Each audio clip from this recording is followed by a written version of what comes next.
Coming up on the Hilton Head News, 253 seniors graduate from Hilton Head Island High School. We'll take you there.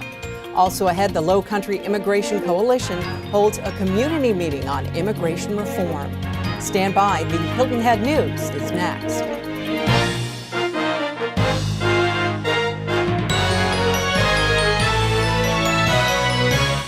Welcome to the Hilton Head News. I'm Allie McNair. The Low Country Immigration Coalition held a community meeting Sunday following the Hispanic Mass at the Holy Family Catholic Church. The purpose of that meeting was to provide an update on the proposed comprehensive immigration reform legislation that's now before Congress. Laura Cahew of the Appleseed Legal Justice Center explained why she told the audience that it's important for them to communicate their support for immigration reform. Those that are U.S. citizens and that are registered to vote, we are asking them to call their senators or to talk to non-immigrants, Americans who support immigration reform, to answer the call of our senators and our president to let our legislators know that we want immigration reform this year. Last weekend, Palmetto Dunes hosted the 34th annual Banana Open Tennis Tournament. Proceeds from the three-day event will benefit the Honor Our Heroes Foundation, which was started on Hilton Head Island by war veteran Jake Walsh.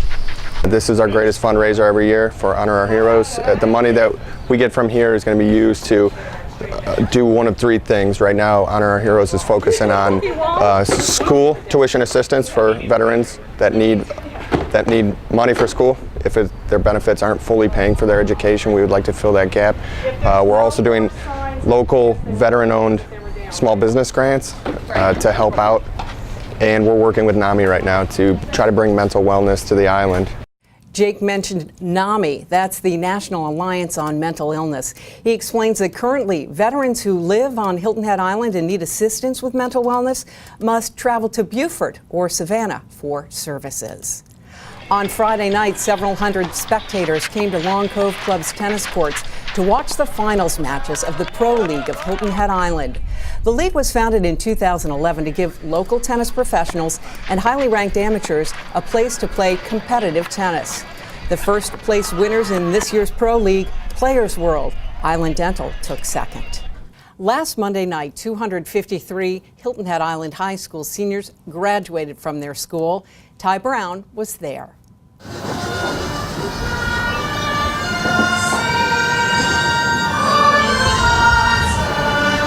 Graduates of 2013, you may now turn your tassels.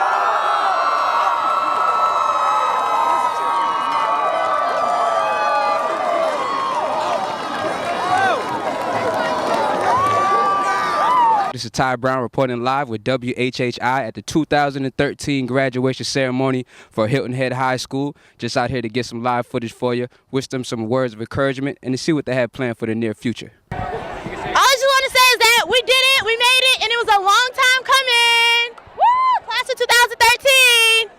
We're so proud of the class of 2013. They've done a phenomenal job, and as they move into the future and become the change agents, I expect that they'll do great things to represent Hilton Head Island High School. So I'm going to miss them dearly, but I'm excited about their future. I'm Matt Pfeiffer. I work here at the high school. Nice to meet you, sir. And nice to meet you. Have any encouraging words for the graduating class here? I wish them all well and every success in the future. To the year 2013. Congratulations to all those on the island that made it. Through all of this, we have persevered through every challenge that has been put forward through us, and our dedication essentially leaves us a longing feeling for one another. And our class has graduated, and we are now standing at the crossroads or the threshold of destiny. It's a really heartbreaking thing to say, but through one another's encouragement, we would not have been here. So I'd like to thank every positive energy and universal sign that has brought us here. Thank you, one another. Savvy way endeavors, ladies and gentlemen. And I'm with this lovely young lady. I guess she had a family member graduate. Any encouraging words for them? I'm the grandmother of Kari Miller, and my name is Cora Miller, and God thank you for letting this day come about. Yes, ma'am. We are so proud of them and the future that they're about to go into and step into and embark with their new lives. We are so thankful and so happy. Right on, right on. I only see bigger and better things for him.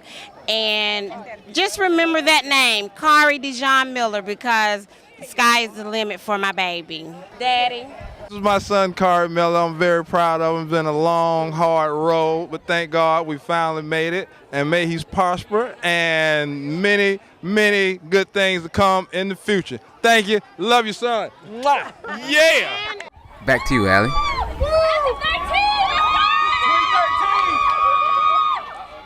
Now, when we come back on the Hilton Head News, we'll find out about a large loan that may be on the way for the Arts Center of Coastal Carolina. Lynne Hummell of the Hilton Head Sun will have details. Also ahead, Charlie Clark talks about the connection between tourism and real estate here on Hilton Head Island. Stay right there.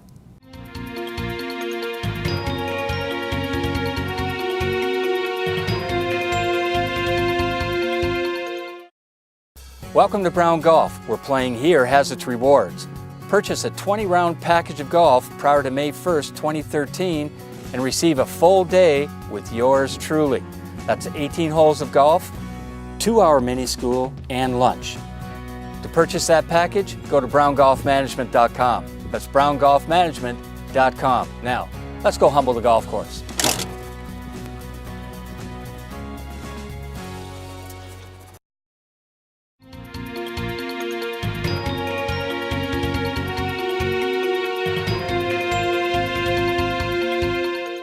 With a look at the stories behind the headlines, Lynne Hummell joins me now, the Hilton Head Sun. Hi, Lynne. Hi, Allie. How are you? Fine, thanks. I know you want to talk about some good news that may be coming the way of the Arts Center of Coastal Carolina. What about it? That's right. Well, their ongoing financial woes may have a bright spot in the future because in a strategic planning session, the Hilton Head Town Council agreed, with one dissenter, that they would be willing to loan the Arts Center $1 million for some of the necessary repairs to the building. Though no vote was taken to seal the deal, such a loan could be authorized as early as this month, according to Town Manager Steve Riley. Only Councilwoman Kim Likens disagreed with the loan idea. Helping out the Art Center financially was one of the priorities that the council had talked about in a planning workshop back in December, so this is good news for them. Now, I know also in the planning session, Town Council talked about those plans that they've had for a rowing and sailing center on Skull Creek. What happened with that? Right, they talked about that too, and again, though no vote was taken, the council members agreed to give them nearly $1 million, spending that on a rowing and sailing center, and it's off of Skull Creek on Squire Road. And again, Councilwoman Likens disagreed with that. Various groups have been trying for a while to raise funds for that center, but they've been unsuccessful. And last year, council had offered to pay up to $700,000 for the center, and then the cost shot up to $950,000. And though last week, council asked town staff to come back with a scaled back version, they finally just decided last week, let's just go ahead and get the thing done. Mayor Laughlin said that the project had already taken lots of time and energy, and let's just get done and move on. Well, speaking of getting things done, there's been some progress that the Public Safety Committee's made on two issues. They've been in the news a lot recently. Tell us about those.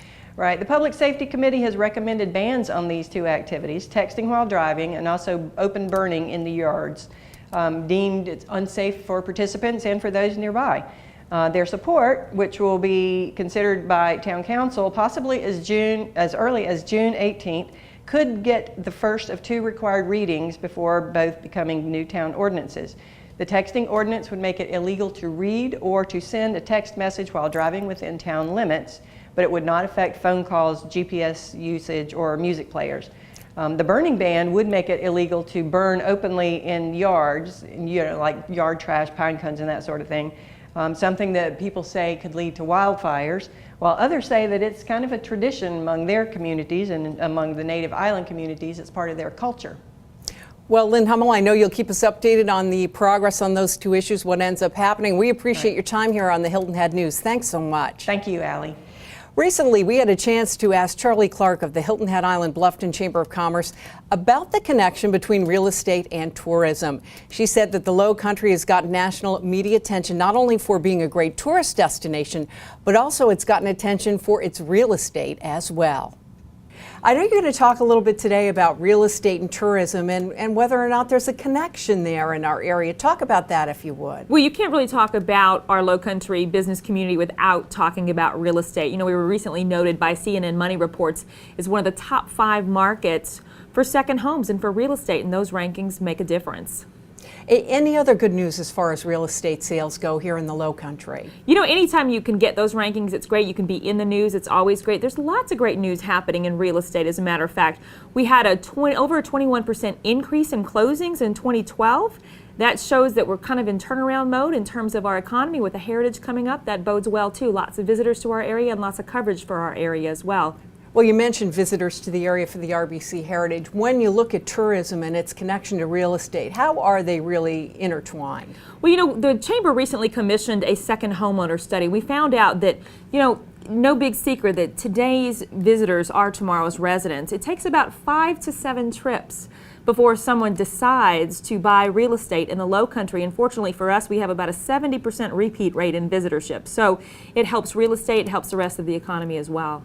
What do we know are the top reasons buyers would say, I want to move to this area? You know, Allie, for the same reason we all love to live in this area.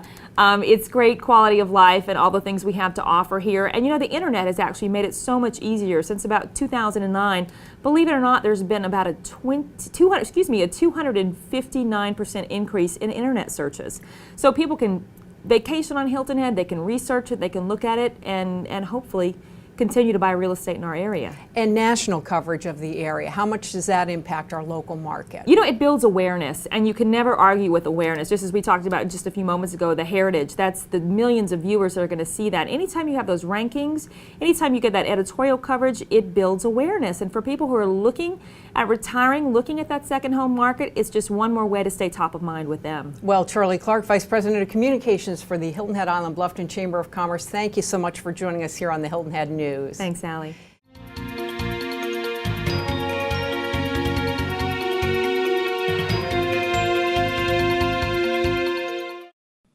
Have you noticed all of the people, activity, construction, and new business on Buckwalter Parkway?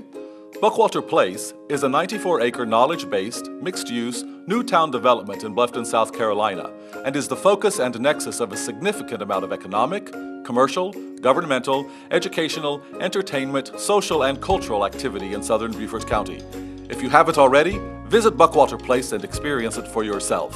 Buckwalter Place. Live well. Connected.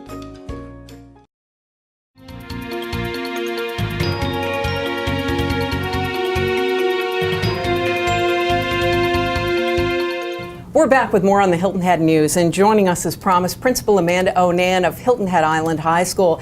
Principal Onan, thanks so much for joining us. Thanks for having me. Well, we showed scenes from the graduation last week. Tell me a little bit about that senior class, the class of 2013. We graduated 253 students, which is about average for our school community, and we have a lot of students doing a lot of wonderful things. We're proud of the fact that they have increased their scholarship this year. The amount of money that this class was awarded was $6 million. That's our all-time high, which is absolutely amazing. And we have a lot of students not only going to great four-year institutions, but are going into technical schools or the military or into the workforce to do some really good things. So a lot of great people. And I would imagine, I don't have anyone enrolled in the high school, that you have the resources there to assist people that are looking for some financial assistance or scholarship money, right? We have a phenomenal senior class guidance counselor, Georgia Rushton, who does a great job. If some people may remember last year, we brought in just over $3 million in scholarships, and Georgia's new to our faculty this year from Greenville and did a fabulous job with making sure that students got that scholarship information in their hands. She followed up with students individually. Sometimes lines were out her door and into the lobby to get her assistance. So we have a person dedicated to making sure that scholarship assistance is not only available, but then the students have the time and the information needed to complete those, and then follow up with making sure they're submitted to the right organizations and not just left in a backpack or at home. Oh, that is so crucial, and it really sounds obviously like she's been incredibly successful in the school as well. And speaking of success, Do you want to brag a little bit about the entire school? Because this is your chance to do so. Right. Of course, this year we claim the title as Palmetto's Finest through March, and that, of course, is the #1 high school in the state. There's about 210 public high schools in our state, so that's quite an accomplishment. We were listed by the Washington Post as one of the top 10 schools in the state of South Carolina. Of course, we received excellent on our report card, which doesn't get any better than that. It's the second year in a row we've obtained that award. As you might remember, 6 years ago we were considered below average or at risk, and we've made phenomenal gains. So to have that now for our second year in a row, that's an outstanding accomplishment. That really speaks well of you, the staff, the teachers, everyone involved at the high school. That obviously was a goal of yours when you came on board. When you look at the future, what goals are ahead for you and for the school? We're looking to continue to close the achievement gap specifically. We have some minority populations that we want to make sure they obtain the same levels of success as our other students that are already surpassing the state and national averages. We want to continue to test at high rates our seniors and juniors for the SAT and ACT. Right now we've tested about 82% of our seniors with the SAT, which is a phenomenal rate. So we're looking to make sure that we continue to figure out ways to put our feet in other people's shoes to figure out what we can do to make them obtain the same levels of success as all students. Have you found some things that have worked so far, or are there some things under consideration? Right, we've got a couple of programs in place. Gentlemen's Club, which works specifically with our African American male population, and we also have Girl Power, which focuses on our African American female population, our underclassmen specifically, and then we have a Hispanic liaison who reaches out to our Hispanic community with trying to do some outreach programs, and of course, as you're familiar with, our NOC, which is an ever-growing popular program to help some of our students in some of those communities that need assistance. So those things are working. Obviously, you need the help of the community, people in our community. What kinds of tasks or abilities are you looking for there at the high school? Students are always looking for mentors, positive role models that go beyond the school day. Our students need people most beyond 2:30 in the afternoon, sometimes late at night on weekends, or for them to be able to help with transportation or finding jobs or things that are required beyond our four walls of our building. So there's a couple of avenues. One, people can call us at school and figure out how they can connect individually with a student who might need assistance. Or two, they can reach out to a gentleman, Buck Edwards, who runs our Impact Mentoring Program and can help out students specifically starting at a young age, moving through the high school to watch them graduate and move on. Well, Principal Amanda O'Neill, we appreciate your time. Congratulations to you and also to all those seniors who graduated last week. Great, thanks for having me. Now, with the Daufuskie report, Mary Amonitti. Hi, Mary. Hi, how are you today? I am great, thank you. I know you want to tell us about the Daufuskie Farmers Market. Yes. Is that worth going over and checking out? Absolutely. I've been there, so I know that the food is fresh and it's grown right there. The farmers market will take place every Saturday between 11 a.m. and 1 p.m. and that will be at the south end of the Hague Point Road in the parking lot next to the Daufuskie County Dock. For boaters, that's ICW Marker 29. Oh, I'm glad you let them know about that. That's great. Mm-hmm. How about news with new business developments or recent business openings over there on Daufuskie? Well, the one thing we want to know, want our audience to know, is that the economy is starting to grow on Daufuskie Island. There's a new business that opened. It is called Springtide Glass. That just opened recently. They are located at 220 Hague Point Road and have wonderful homemade jewelry, stained glass, and woodworks. Great affordable gifts. So anyone that's going over to Daufuskie needs to stop by and get a gift for that special person. Grand opening, that took place over on Daufuskie Memorial Day weekend, May 25th and 26th. Where was that and what went on? Okay, the Bloody Point grand opening was the weekend of Memorial Day, and they had an oyster roast, live music, and 18-hole shotgun start, and they're open and ready for business. So we know that the Marsh Tacky race took place over there, and people have seen it. It's beautiful, and it's worth going to see. Well, thanks for letting us know about that. And finally, a new Daufuskie Artisan Village, that's going to be opening up this summer? Yes, that opened on May 26th. The Daufuskie Community Farm welcomed their new neighbors, the Daufuskie Artisan Village, by hosting a silent auction at the Melrose Sportsman's Lodge for guests to meet and the talented artists, and to meet the people that live there and people that are visiting on Daufuskie. Right, Daufuskie is really on the move. It is, and a lot of talented artists over there as well. Mary Amonitti, it's always great to see you, and thanks for joining us with the Daufuskie Report. Thank you. And when we return, we'll speak with Nancy Watts. She'll tell us where to go on Hilton Head Island. Stay right there.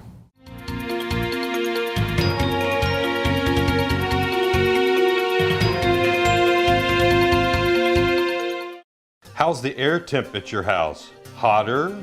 Colder? Never fear, Season 7 at Covert Air is now underway.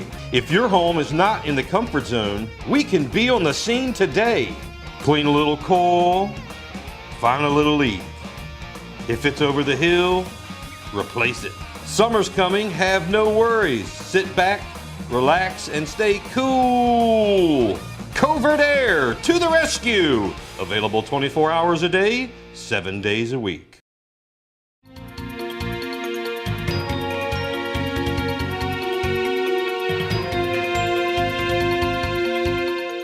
Nancy Watts joins us on the Hilton Head News to tell us where to go on the island. Hi, Nancy. Hi there. It's good to be here. Well, I know you have kind of a neat exhibit that's taking place this week over at the Karras Gallery. Tell me about that. You know, that's going to be a really interesting and exciting event. The man who is the curator for The Cat in the Hat and for Dr. Seuss is here in person. And you were telling me about a thing that was on his website. Talk about that. How about it? Actually, at the Karras Art Gallery website, they have a black and white photo that kids can download. Or actually, I say kids, but it's up to the age of 18. Color that in, hand it in, and they're going to award a prize. So that's kind of neat. And you mentioned the curator. He'll be there on Friday night, right, at the Karras Art Gallery? Yes, he will. But now the show will be there from June the 10th to June the 15th. So it's a week almost. That's right. So if you can't make it to meet the curator, folks can start going in as of Tuesday, tomorrow. We're taping it Monday, June 10th. So that'll be a lot of fun. And Mr. Karras may kill me, but I made the statement: if you've got a Dr. Seuss book, or your children had a Dr. Seuss book when they were little, bring it in, and I'm sure he'd be willing to do autographs. It sounds like a lot of fun. I'm actually looking forward to take a look at some of that artwork there at the Karras Art Gallery. Now, you have, speaking of young people, you've got some great ideas over at the Discovery Museum. They've got some great events planned for folks. Tell us about those. You know, they have outdone themselves. I don't know if Robin Swift thinks of all these cute things or not, but I do know that they've got more going on than you could imagine. They've got Camp Dig It, when they're going to do an archaeological dig that kids can get in there and do it, and will actually be, they have, quote, planted a few archaeological artifacts that they can dig and find out about and then discover what that was all about when it actually happened. I think that's a great idea. Those start on June 11th. I think you had written in a note to me through August 13th. So they do kind of that simulated archaeological area there. The kids are going to go in and be like archaeologists, right? And as you said, they'll be able to make some discoveries, even if they are simulated or not the real thing. It'll be kind of fun. And then they have another camp that's called Interactive Day Camp, where they fish, hunt, I guess they hunt, fish, crab, or all kinds of things for kids to do. You know, if your children are out of school, and many children are out of school now, and you have something, would give them something very educational to do as well as a lot of fun. Right, and another one you had mentioned to me is that come meet Captain William Hilton, and they're going to do a historical kind of educational session, right, with Captain Hilton to find out how Hilton Head Island was founded or discovered. That's going to be Wednesdays 2 through August. But they have some fun stuff involved with that too, right? And you know, there really was a Captain Hilton, right, who discovered Hilton Head. So this is going to be a cute thing for them to do, and things that will let you and your children learn a lot more about the history of Hilton Head. And I think they're actually even going to make a ship model from recycled materials, so something fun to take home and remember that event by. Nancy Watts, it's always great to have you here on the Hilton Head News. It's always good to be here, and I love to do this show. Well, thank you so much, and thank you for joining us. I'm McNair. We'll see you the next time.